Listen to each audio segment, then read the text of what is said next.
2020 was an existential nightmare year, and it won't be missed. It was fun last January when Tiger King was the most insane thing I'd ever seen, but now that's somewhere between murder hornets and zombie minks.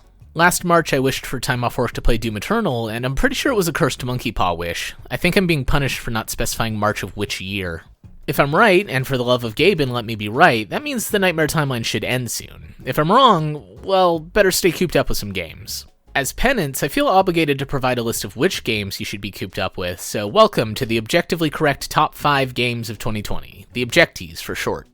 There were a lot of great games in 2020, with phenomenal indies, colossal AAA releases, and so much Twitch bait.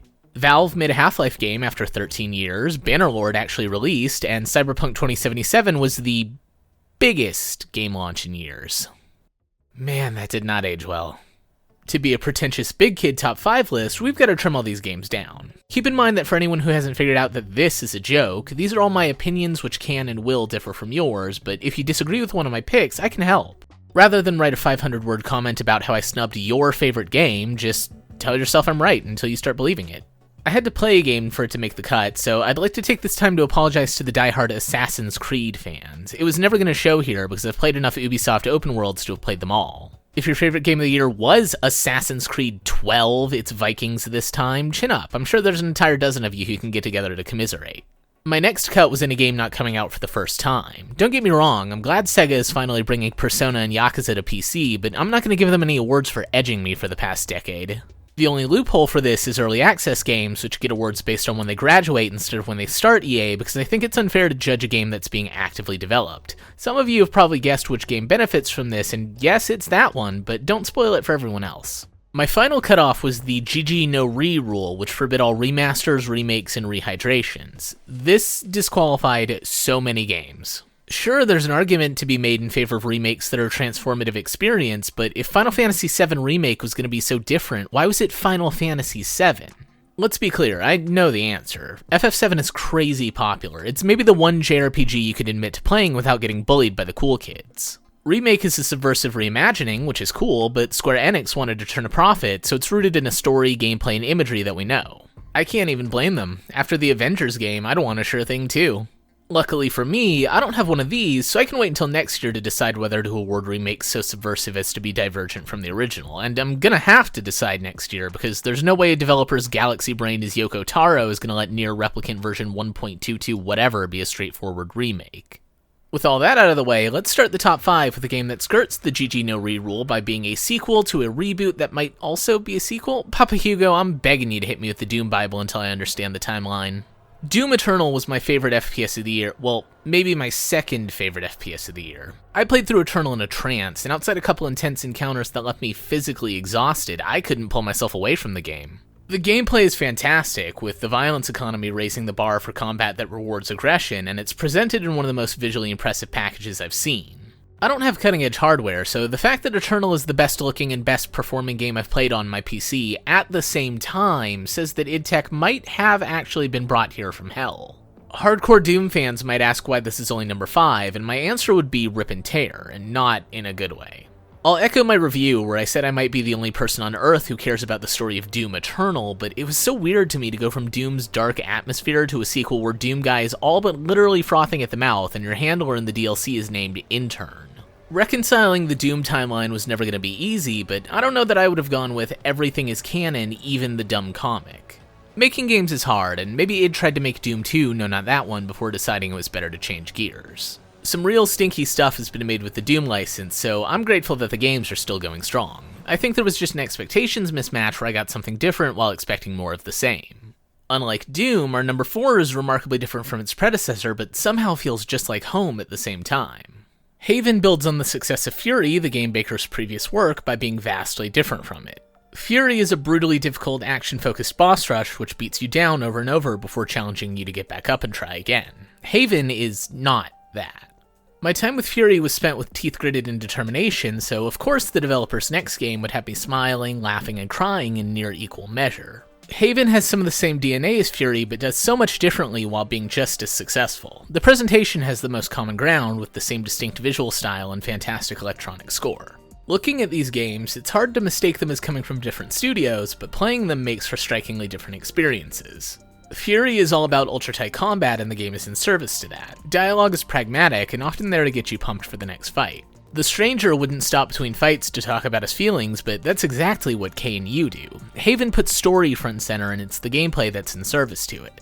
Combat is fairly easy and is more like a puzzle. Instead of bullet hells and reflex tests, you're figuring out weaknesses and how to have K and U work together to come out on top. Experience doesn't just come from battle, but also shared meals and conversation. In turn, level ups happen at home instead of in the field. The game isn't about accumulating power, it's about developing the relationship between the protagonists and watching their story unfold. I know that might not sound compelling if your idea of a good time is making your 3 million DPS assault rifle 4% better, but I think you'd be pleasantly surprised if you took a chance on Haven. Fury compelled me to repeat its punishing bosses because I knew I could win if I just fought a little harder. Haven doesn't put challenging boss fights in the story, but I was still on board because I cared about K and U and I wanted them to succeed. It felt like going on a journey with friends, and between the compelling characters and breathtaking environments, it was such a memorable experience that I have a hard time going back. For me, K and U's story is over, and going back kind of feels like refusing to move on. It's far from Project Wingman, which says, "Oh, you beat the game? Dope, now do it again with this OP superplane." Did you think I was done talking about this game? Actually, almost, yeah.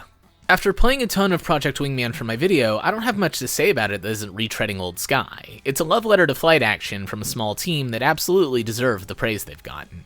It's not perfect, but the devs know that, and it didn't need to be either. Modern flight action is an underserved niche, and since it's entirely possible I'll die before the next numbered Ace Combat, it's not a stretch to say Project Wingman released to a hungry market. It's important to remember that Wingman was conceived 7 years after Ace Combat 6 and a year before AC7 was announced. They're taking too long, so I'll make it myself is a major power move. It's great fun, and despite being godfathers of the genre, Project Aces could stand to take notes from this little indie on stuff like weapon hardpoints and waifu design. It remains to be seen if Sector D2 have plans for a game after Project Wingman. If they do, I'll keep an eye on it regardless of whether it's a sequel or if they decide to pull a Supergiant and make something completely different yet just as compelling.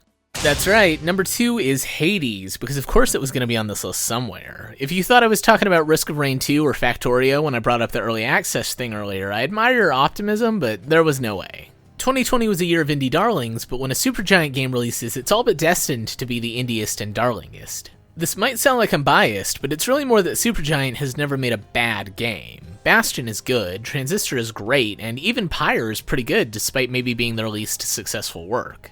If anything, I'd call the combo of visual novel storytelling and fantasy NBA Jam gameplay too weird and avant-garde before I'd call it bad. I mean, let's be honest, if you hadn't heard of Pyre, has the phrase fantasy NBA Jam ever entered your head before right now? Speaking of b-ball, I'm convinced the Supergiant team have been using Magic Basketball to absorb the skills of other devs, Space Jam style. I mean, how else do you explain the level of quality that permeates every part of Hades? It couldn't be that this is what happens when you take skilled developers with a strong rapport and give them an exciting project and good working conditions, could it?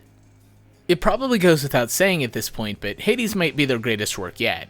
I'm gonna sit the fence hard on that might. To me, it really depends on how much you hate those exploding chariot fuckers that always end your I don't get into roguelikes very often, but this game is a brain hack for me. If I fire up Hades, I'm gonna do a run, and if I'm gonna do a run, I'm really gonna do 4. The combat is fast and fluid, with replayability led by a ludicrous number of potential builds. It's not even one of those games where you have like 8 builds, but only 2 are any good. There are 6 weapons with 4 variants each, some of which are notably different. That means 24 different starting points before the builds that emerge in a run, and pretty much everybody I've talked to has a different favorite. This is a game that maybe doesn't have something for everyone, but has something for so many people. If you want fast, fun gameplay, that's here. Gorgeous presentation? Check. We've got a rich story, the Greek mythology hook if that's your thing, and if all else fails, really hot characters. Like, seriously, why is everybody in this game so hot? It's faster for me to list the things I didn't like about Hades, but kind of difficult because there's so little that I had a problem with. Some enemies, like the fucking chariots, can fuck off. Some of the mini-boss rooms were clearly made by a cruel, sadistic mind, and RNGesus can punish some runs by denying fun build synergies, but I have a hard time staying away from Hades. I almost feel bad for not making it my game of the year, but between the number of people who have and the enormous success Supergiant have had with the game, I think they'll be fine without taking my top spot. So what beat out fighting your way out of hell over and over? Fighting your way through modern-day Japan and its monsters like Evil Walking Billboard and Gross Lube Dude. Ugh. Yakuza Like a Dragon is the objectively correct game of the year 2020, and while its honor in the top spot might be objectively correct, my reasons for picking it are incredibly subjective. I can't say that the combat is more fun than Hades or Project Wingman, or that the presentation is better than Doom Eternal. It doesn't have cool jets, fantastical worlds, or roguelike brain hacks, but what Yakuza 7 does have is a world and cast of characters that feel real and a message that was deeply affecting to me. 2020 was a particularly terrible year for a lot of people, and I was dragged down by it too. Yakuza Like a Dragon says that's okay. Everybody gets knocked down, sometimes over and over, but what's important is getting back up, trying your best, and refusing to be beaten. Ichiban Kasuga may be as bright as a cinder block, but I found his earnestness refreshing. I may not be an ex-Yakuza, but I wanted Ichiban to overcome his struggles because I wanted to feel like I could overcome mine too. Despite its crime drama roots, the game is full of messages about hope and the value of friendship. Also, your group's made Jesus Hobo magic and you fight an excavator. Between the evil cranes in this game and Nier, I'm starting to think Japanese developers have unresolved issues with construction equipment.